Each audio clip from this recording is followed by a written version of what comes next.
Who Allahu करता रहे या राम राम राम राम राम राम रटता रहे।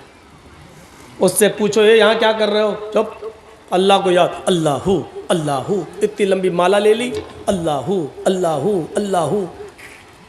शाम को खाना, चुप, अल्लाह देगा, अल्लाहू अल्लाहू। ऐसे लोग जहां आपको मिले ना, इनको उल्टी छुरी से काटो। ऐसे लोग जहां मिले उनको 1000 जूते मारो और एक गिनो। ये लोग कौम के रहबर और रहनुमा नहीं है, ये बोझ है समाज पर। ये इनको हम अपनी भाषा में बोल दें, ये लोग हराम खोर लोग हैं। मोहल्ले वालों के रोटी के टुकड़ों पे पलेंगे, जंगल में बैठे अल्लाह अल्लाह अल्लाह सुभान सुभान अल्लाह सुभान अल्हम्दुलिल्लाह अल्हम्दुलिल्लाह। हफ्ते में एक दिन आता है जुमे का, जो बड़ा मुबारक दिन है और जिसके नाम पर अल्लाह ने पूरी एक सूरत ही नाजिल कर दी, सूरतुल जुमा। लेकिन सूरह जुमा नाजिल करते वक्त जुमे के दिन को बरकतों से नवाजने के बावजूद अल्लाह ने यह नहीं कहा कि पूरा का पूरा दिन तुम जुमे का सुभान अल्लाह और अल्हम्दुलिल्लाह में लगाओ, बल्कि क्या कहा, फ़ैज़ा क़ुदियतिस सलातु फंतशिरू फिल अर्ज़। जब जुमे की नमाज पढ़ लो, इमाम साहब सलाम फेर दे तो अब मस्जिद में मत बैठो, निकलो। अब क्या कर रहे हो, नमाज हो गई, जाओ। अब बैठे हो अल्लाह सुभान अल्लाह, अरे नमाज हो गई, अब जाओ। अब क्या करो, ये भी अल्लाह ने कहा, फंतशिरू फिल अर्ज़, अल्लाह का हक अदा हो गया, तुमने कर लिया, अब जमीन में फैल जाओ। जमीन में फैल कर क्या करो, वब्तगू मिन फज़लिल्लाह, अल्लाह ने जो रिस्क उतारा है उसको तलाश करो, अपने बीवी बच्चों के लिए मेहनत करो, कमाओ, रिक्शा चलाओ, जंगलों में जाकर लकड़ियां काटकर बाजार में बेचकर अपनी बीवी और बच्चे का पेट भरो। यह जिम्मेदारी तुम्हारे ऊपर है। रिस्क हलाल कमाओ, हलाल रोजी कमाओ, हराम तो घर बैठे मिल जाए। एक फ़ोन कर दो, आपके बच्चे को नौकरी दिलवा रहे हैं, मेरे फलां से बड़े अच्छे ताल्लुकात, अच्छा अच्छा ठीक है, 50,000 रुपये भेज दो, आ गया। आज तो मेरा घर चली गया है, 1 महीना चल जाएगा, 1 महीने के बाद फिर दूसरी टोपी पहनाएंगे। कहा वब्तगू मिन फज़लिल्लाह, रिस्क तलाश करो अल्लाह का। जुमे का दिन भी पूरा का पूरा अल्लाह ताला ने ये नहीं कहा कि इबादत में गुजार दो, और ये बैठा हुआ है वहाँ अल्लाह अल्लाह, बीवी बच्चों को सबको छोड़े हुए अल्लाह अल्लाह। गौतम बुद्ध ने ऐसा किया था, शादी की, एक बच्चा भी पैदा हुआ, उसका नाम राहुल था, और जब वो गृहस्थी नहीं चला पाए बेचारे, बीवी बच्चों के झमेले में पड़ गए, तो बीवी छोड़ी, बच्चा छोड़ा, भाग गए जंगल में। और लोगों को क्या बेवकूफ़ बना दिया, हम सच्चाई की तलाश में जा रहे हैं, सत्य ढूंढने के लिए जा रहे हैं, और फिर वो पूरी जिंदगी उन्होंने जंगल में गुजारी, अल्लाह अल्लाह करते हुए, राम राम करते हुए, भगवान को याद करते हुए, और लोगों में मशहूर हो गया बुद्धिस्टों में कि वो तो सच्चाई की राह में अपनी बीवी को त्याग करके, अपने बच्चे को छोड़कर, अपनी बीवी को छोड़कर सच्चाई की तलाश में चले गए। सच्चाई की तलाश में उन्होंने अपनी पूरी ज़िंदगी जंगल में गुजार दी। अल्लाह के रसूल ने ऐसी ज़िंदगी गुजारने से मना किया है कि जंगलों में चले जाओ और अपनी बीवी बच्चों को छोड़ दो, नहीं, फरमाया कि बीवी का भी हक अदा करो, मजदूरी भी करो, मेहनत भी करो। इबादत के बाद सबसे पहले हुक्म क्या दिया, फ़ैज़ा क़ुज़ियतिस सलात, नमाज पढ़ ली। अब दूसरा हुक्म क्या है, फंतशिरू फिल अर्ज़, जमीन में फैल जाओ। और उसके बाद ऑर्डर क्या है, वब्तगू मिन फज़लिल्लाह, रिस्क रोजी तलाश करो, अल्लाह का फजल तलाश करो, हराम मत कमाओ। तुमने अल्लाह की इबादत कर ली, उससे मांग भी लिया, भाई दोनों सजदों के बीच में आप बैठे थे, दुआ की थी अल्लाहुम्मा ग़फ़िरली वरहमनी वहदनी वआफ़नी वरज़ुक़नी, आपने रिज़्क़ सब मांग लिया, रिज़्क़ भी मांग लिया, मग़फ़िरत भी मांग ली, रहम भी मांग लिया, आफ़ियत सेहत तंदुरुस्ती सब कुछ मांग ली, उसमें आपने रिज़्क़ भी मांग लिया। लेकिन मांगने से काम नहीं चलेगा, मांगने के बाद प्रैक्टिकल करके दिखाओ, यानी कमाओ और मेहनत भी करो, और फिर अल्लाह पर तवक्कुल करो, यानी अब आप मेहनत करो और भरोसा अल्लाह पर करो, इंशाअल्लाह हाथ पैर मार रहा हूं तो अल्लाह में देगा।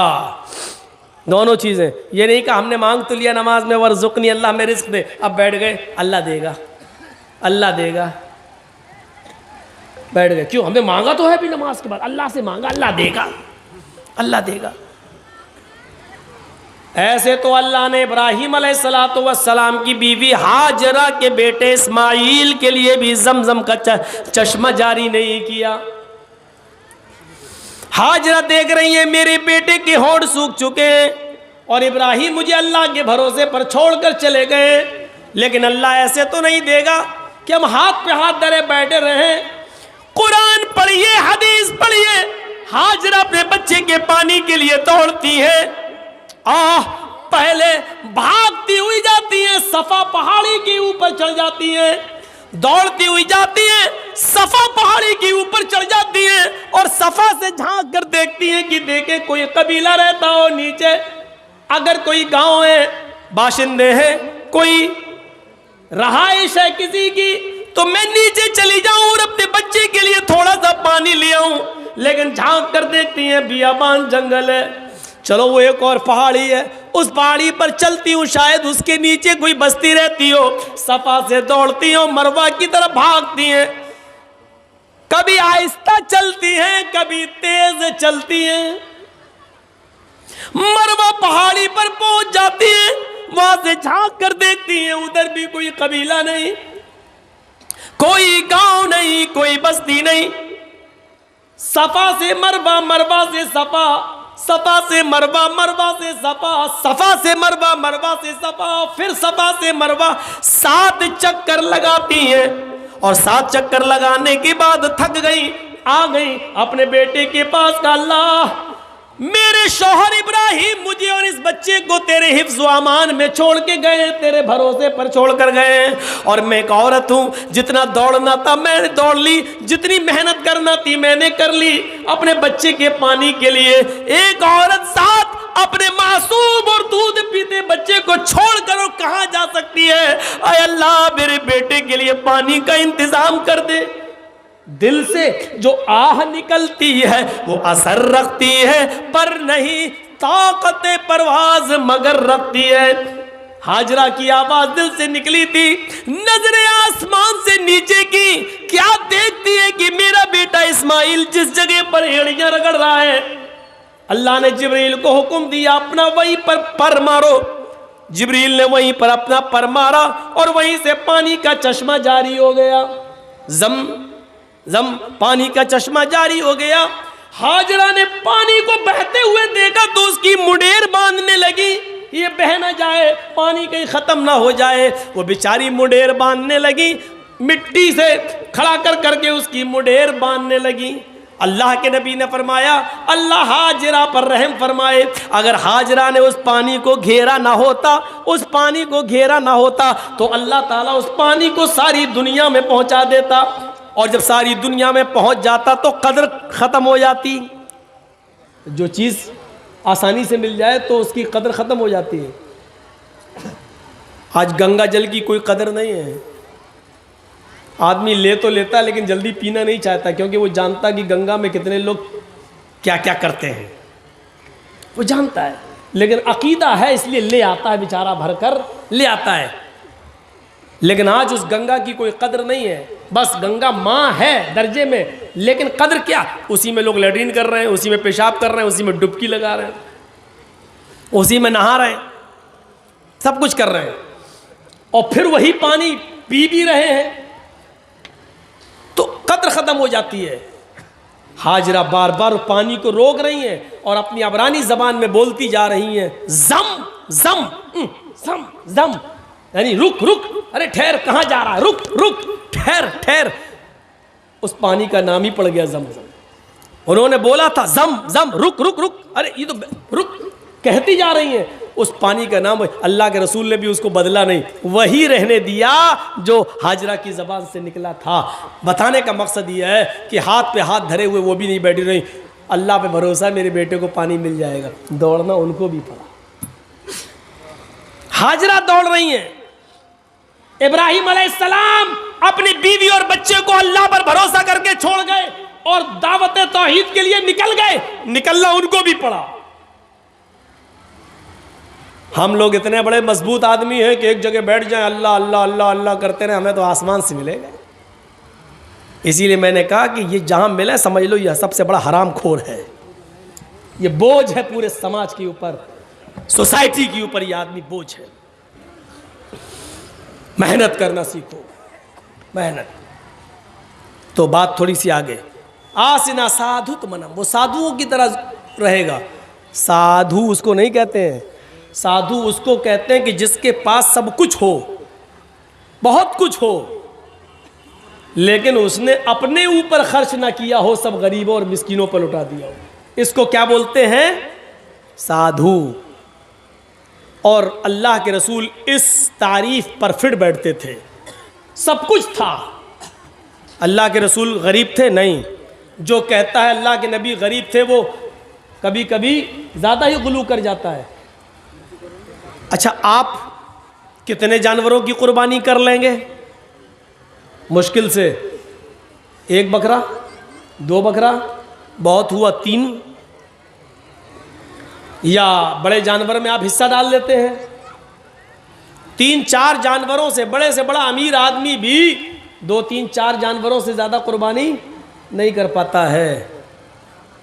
लेकिन अल्लाह के रसूल सल्लल्लाहु अलैहि वसल्लम ने 100 ऊँटों की कुर्बानी की। और अरब के अंदर एक ऊँट बड़ा महंगा माना जाता है जिसको सुर्ख ऊँट कहा जाता है, सुर्ख ऊँटों की कुर्बानी की 100। जब अल्लाह के नबी ज़िबा करने के लिए तैयार हो गए, नहर करने के लिए, तो 63 ऊँटों को अल्लाह के रसूल ने अपने हाथ से नहर किया। और उसके बाद में आपने खंजर नेज़ा दे दिया हज़रत अली को, बकिया ऊँट हैं तो मेरे, लेकिन आप नहर करिए। तो बकिया जो 37 ऊँट बचे थे वो हज़रत अली ने 100 सुर्ख ऊँटों की कुर्बानी की थी अल्लाह के रसूल ने। 100 ऊँटों की कुर्बानी करने वाला गरीब होगा, लेकिन 100 ऊँटों की कुर्बानी करने के बाद वो गोश्त आपका पता नहीं चला, सब गरीबों और मिस्कीनों में बट गया। दूसरे दिन भी अल्लाह के नबी सल्लल्लाहु अलैहि वसल्लम के पास उसमें से कुछ नहीं रह गया। इसको कहते हैं जिसके पास सब कुछ हो लेकिन उसने अपने ऊपर खर्च ना किया हो, लोगों पर लुटा दिया हो, गरीबों और मिस्किनों पर लुटा दिया हो। खदीजा अरब की बड़ी रईस औरत थी। अल्लाह के रसूल से जब निकाह हुआ तो खदीजा की सारी दौलत के मालिक अल्लाह के नबी बन गए। खदीजा ने अपनी सारी दौलत अल्लाह के नबी पर निछावर कर दी, लीजिए आप रसूल बन गए हैं, पैगंबर, मेरी दौलत आप दीन के काम में लगाइए। अरब की सबसे रईस औरत, और निकाह के बाद वो दौलत नबी के पास आ जाए। लेकिन ताज्जुब यह है, आज 18, 20, 22 साल का लड़का अभी दरी पे सो रहा है, चटाई पे सो रहा है, और 22 साल के बाद अगर उसकी शादी हो जाए तो फिर कहाँ सोता है? डबल बेड पर सोता है। क्यों? अब वो जो बिस्तर मिला है उसको ससुराल से, अब उस पे सो रहा, स्टाइल बदल गई। अभी तक साइकिल चला रहा था, शादी के बाद अब वो हीरो होंडा चला रहा है, स्प्लेंडर चला रहा है, यामा चला रहा है। अब तो और स्टैंडर्ड गाड़ियां आ रही हैं, वो चला रहा है। क्यों? ये भीख में मिली है। समझ गए ना? ज़्यादा रगड़ने की ज़रूरत नहीं है। साइकिल अपने पास से खरीदी थी, उसकी हिफाजत थी बेचारी, पंचर भी नहीं होने देता था। और मोटरसाइकिल जब मिली है तो हर स्पीड बढ़ रही। क्यों? फ्री की गाड़ी है। मेरे लड़की के बाप ने इंटरनेशनल फकीर समझ के दे दिया। ले, नहीं दे रहे थे तो नाराज़ हो रहा था, तो भिखारी समझ के दे दिया। अल्लाह के नाम पे जो मांगे वो फ़कीर है ना। इसने तो अपने बेटे के नाम पे मांगा, मेरा बेटा 5 लाख की दुकान पे बैठता है, तू 50,000 की गाड़ी नहीं दे सकता।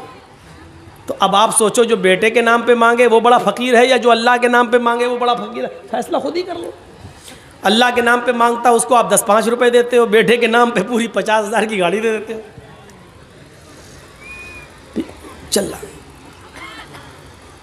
अल्लाह के रसूल ने खदीजा से निकाह किया, लेकिन आपके रहने सहने की स्टाइल नहीं बदली। वही चटाई पर सोते थे, वही बिस्तर, खाने पीने की भी स्टाइल नहीं बदली, वही खाते थे जिससे पहले खाते आए। क्यों? क्योंकि आपने खदीजा की दौलत को अपने ऊपर इस्तेमाल ही नहीं किया, गरीबों और मिस्किनों पर लुटा दिया। इसको कहते हैं क्या? साधु। साधु वो नहीं होता है आजकल की तरह, ये भी अपने आप को साधु बोलता है। अभी इशारा ही करूँगा मैं, बकिया रिजल्ट आप निकाल लेना। ज़रूरी नहीं है कि मैं सब नाम लूँ और हर वक्त केस ही करवाऊँ अपने ऊपर, बहुत हो चुके हैं, अब थोड़ा बचना भी चाहिए। ये भी कहता मैं तो फकीर हूँ, झोला उठाऊंगा चल दूंगा। अपने आप को साधु आज भी बोला जा रहा है। अब दुनिया, अब दिमाग से सोचो, करोड़ों रुपए के फ्लाइट प्लेन पे सफ़र करता हो वो आदमी फकीर है। 10 लाख रुपए का सूट पहनकर ओबामा का स्वागत करता हो वो आदमी अपने आप को फकीर कह रहा हो। जिसकी जेब में पेन 1 लाख रुपए की कीमत का हो वो आदमी ये कहे कि मैं झोला उठाऊंगा और चल दूंगा। कैसा लग रहा है ये जुमला? फकीरी का मजाक उड़ा के रख दिया गया। साधु उसको कहते हैं कि जिसके पास मालो दौलत की कमी ना हो, लेकिन उसने अपने ऊपर खर्च ना किया हो, सब कुछ गरीब और मिस्किनों पे लुटा दिया हो। और इस तारीफ में मुहम्मदुर रसूलुल्लाह पूरे फिट उतर गए। तो कितनी चीजें हो गई? अश्वमा शुगमा रूहा, पहली चीज बुर्राक, घोड़ा मिलेगा जिस बिजली से भी ज्यादा तेज रफ्तार से चलेगा। देवदत्त, जगतपति, देवदत्त अल्लाह देगा, जगतपति जो पूरी दुनिया के लिए रक्षक बनकर, रहमत बनकर आएगा, यानी मुहम्मदुर रसूलुल्लाह को, रहमतुल आलमीन को। 2 चीजें। तीसरी चीज आसिना सादुत मनम, वो साधुओं की तरह रहेगा, यानी उसके पास मालो दौलत की कमी नहीं होगी, लेकिन वो मालो दौलत अपने ऊपर खर्च नहीं करेगा बल्कि गरीबों और मिस्कीनों में लुटा देगा। और चौथी चीज ष्टेश्वर्या गुणन्विता, आसिना साधुत मनम षटेश्वर्या गुणन्विता, वो 8 खूबियों का मालिक होगा। ष्टेश्वर्या गुणन्विता, 8 खूबियों का वो मालिक होगा, उसके अंदर 8 खूबियां पाई जाएंगी। अब वो 8 खूबियां क्या हैं इसको समझ लीजिए आप। इसको समझ लिया तो सब कुछ समझ लिया। महाभारत देखिए, 8 खूबियां उसके अंदर पाई जाएंगी। 8 खूबियों में पहली खूबी अल्पभाषी, दूसरी खूबी बहुभाषी, तीसरी खूबी ज्ञानी। ये 8 चीज़ें याद रखना 4-4 करके। और फिर से कह रहा हूं मैं, इसको अपने दिमाग में रखिएगा। मैं किसी को भी खड़ा करके पूछ सकता हूं ये 8 चीज़ें क्या हैं, मेरा कोई भरोसा नहीं, मैं किसी को भी खड़ा करके पूछ सकता हूं। गौर से सुनिएगा। अल्पभाषी, ये तो नाम ही ऐसे मौलाना, 8 क्या 2 ही याद नहीं रहेंगी। सुनिए, अल्पभाषी, दूसरी चीज बहुभाषिता, बहुभाषी, तीसरी चीज ज्ञानी, महाभारत में लिखा है। चौथी चीज श्रुतु ज्ञानी। 4 चीजें याद हो गई। अल्पभाषी 1, बहुभाषी 2, ज्ञानी 3, श्रुतु ज्ञानी 4। ये 4 एक तरफ रखिए। अब 5वीं चीज पे आइए, पराक्रमी। 6ठी चीज दानी। 7वीं चीज कृतज्ञ। और 8वीं चीज दयावान। यूपी के चीफ मिनिस्टर योगी को भी मालूम नहीं होंगी, राम भक्त हैं, लेकिन महाभारत की 8 चीज़ें उनको मालूम नहीं होंगी। और उनको क्या, इनको भी मालूम नहीं होंगी फ़कीर साहब को। राम के नाम पे बस ज़िंदगी काटेंगे, लेकिन किताबों से कोई वास्ता नहीं। और अगर किताबें पढ़ लें अपनी, सच कहता हूँ, जो हिंदू धर्म को सच्चे दिल से अगर पढ़ ले तो वो ऐसा हो नहीं सकता जैसे ये आज है। मैं दावे के साथ कहता हूँ। अब सुनिए एक एक का मतलब। पहली चीज क्या बताई थी मैंने? अल्पभाषी। 8 खूबियां उसके अंदर होंगी। पहली खूबी अल्पभाषी, कम बोलने वाला, बहुत कम बोलेंगे। कम बोलने वाला आज कोई दिखता ही नहीं है। और एक बेचारा था वो बिल्कुल ही कम, वो बोलता ही नहीं था, इनसे पहले वाला मनमोहन सिंह। वो बेचारे बोलते ही नहीं थे, हंसते रहते थे। और ये बेचारे चुप नहीं रहते हैं, ये बोलते ही रहते हैं। इनको खुद नहीं मालूम हम बोल क्या रहे हैं, झूठ है कि सच है। सऊदी अरब में गए थे हमारे हजरत, तो वहाँ के बादशाह से कहने लगे तोप देखकर कि ये कितना फेंकती है, मतलब इस तोप की रेंज कितनी है। तो वह सऊदिया के बादशाह ने कहा वल्लाही आपसे कम फेंकती है। हो गया जवाब, जो कहना था मैंने कह दिया। इन्होंने पूछा कि ये तोप की रेंज क्या है, कितना फेंकती है ये, तो उन्होंने कहा वल्लाह आपसे कम फेंकती है। तो समझ गए ना कि कोई इतना फेंके कि उसका नाम ही मशहूर हो जाए फेंकू, तो ये तो बड़े ताज्जुब की बात होगी कि लोग उसको फेंकू के नाम से जाने लगे। तो ये तो एक अचंभे की बात है, ताज्जुब की बात है। और मौलाना अबुल कलाम आज़ाद ने यही तो कहा था, किसी भी झूठ को सच करना हो तो इतना फेंको, इतना उसको इतना बोलो कि सुनने में वो सच लगने लगे, ऑटोमेटिक वो सच हो जाएगा, ऑटोमेटिक। यही हो रहा है आजकल, यही है। अल्पभाषी, कम बोलेंगे, ये नहीं कहा कि बिल्कुल नहीं बोलेंगे, कम बोलेंगे। अल्लाह के नबी इतना कम बोला करते थे, इतना कम बोला करते थे, इतना कम बोला करते थे। मुस्लिम शरीफ किताबुस सलाम के अल्फाज है कि यहूदियों का एक गिरोह नबी अकरम के घर पे आया, दरवाजे को दस्तक दी। अल्लाह के नबी ने दरवाजा खोला, यहूदियों के इस गिरोह ने नबी के घर में आने से पहले नबी को देखा तो कहने लगे अस्सलामु अलैकुम, अस्सलामु अलैकुम। अस्सलाम नहीं कहा, क्या कहा? अस्सलामु अलैकुम या रसूल अल्लाह, आए अल्लाह के नबी आप पर मौत हो। ये नहीं कहा अस्सलामु अलैकुम आप पर सलामती हो, बल्कि यहूदियों के इस गिरोह ने क्या कहा? अस्सलामु अलैकुम, और जल्दी में कहा अस्सलामु अलैकुम, ताकि पता ना चले, शक ना हो जाए। अस्सलामु अलैकुम या रसूल अल्लाह, अल्लाह के रसूल आप पर मौत हो, आप बर्बाद हो जाएं। तो अल्लाह के नबी सल्लल्लाहु अलैहि वसल्लम कुछ मशकूक हो गए हैं, इसने सलाम कहा कि साम कहा। अब वालेकुम अस्सलाम कैसे कह दूँ इनको, जो आदमी हमारे लिए मौत भेज रहा है और हम कहें सलामती हो तुम पर। तो पता नहीं ऐसा ना हो कि अगर मैं वालेकुम अस्सलाम कह दूँ तो ये बुरा मान जाए और ये कहने लगे कि हमने तो सलाम कहा और आप हमें मौत भेज रहे हैं।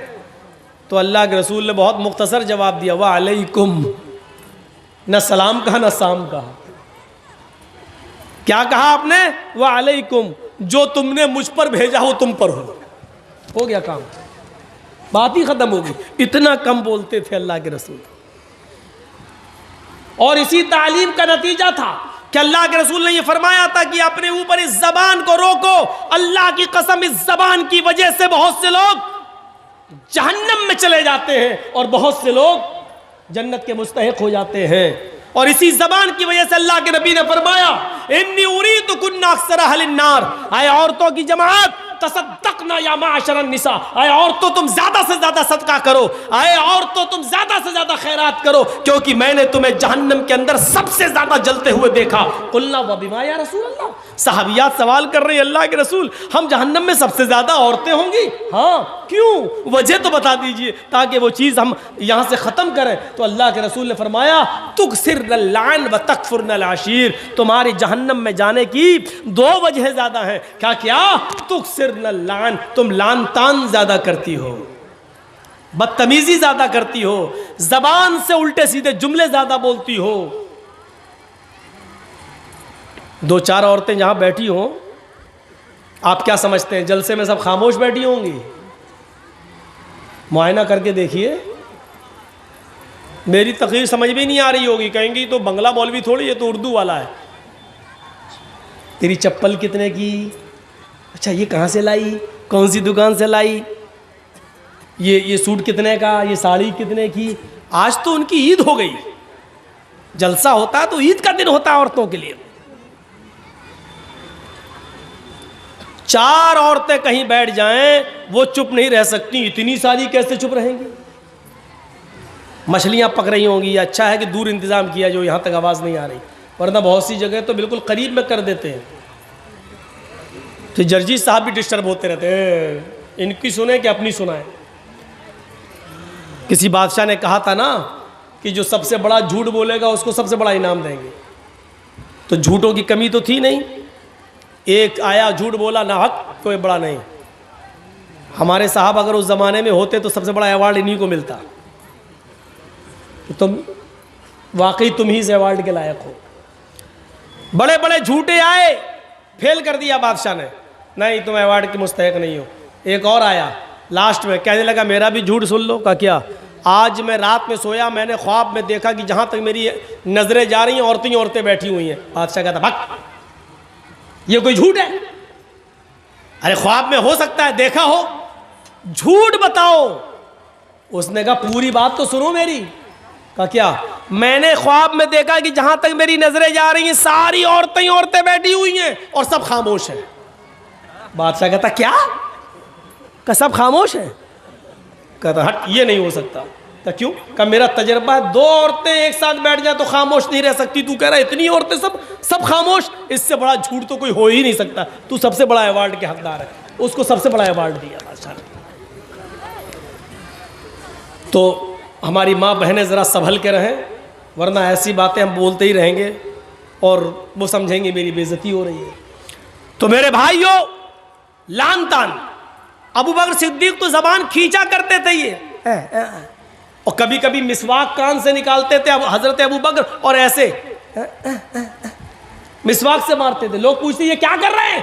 कहा इसको कंट्रोल कर रहा हूं। अल्लाह के नबी ने फरमाया इस जबान की वजह से बहुत से लोग जन्नत में चले जाते हैं और बहुत से लोग जहन्नम में चले जाते हैं। इस जबान पर अगर हमने काबू पा लिया तो सब काबू पा लिया।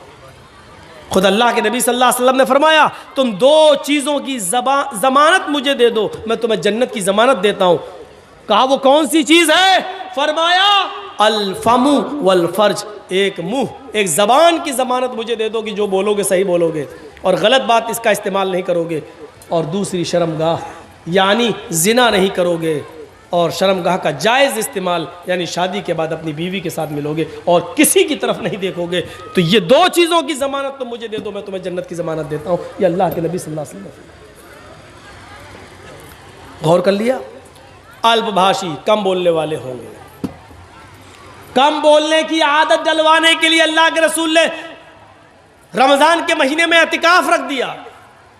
आदत डालो, ज़बान पर कंट्रोल करो, एतिकाफ में बैठो। ये 10 दिन जब तुम कम बोलोगे और अपना ज़्यादा से ज़्यादा वक्त जिक्र और अस्कार में लगाओगे तो तुम्हारी आदत बन जाएगी।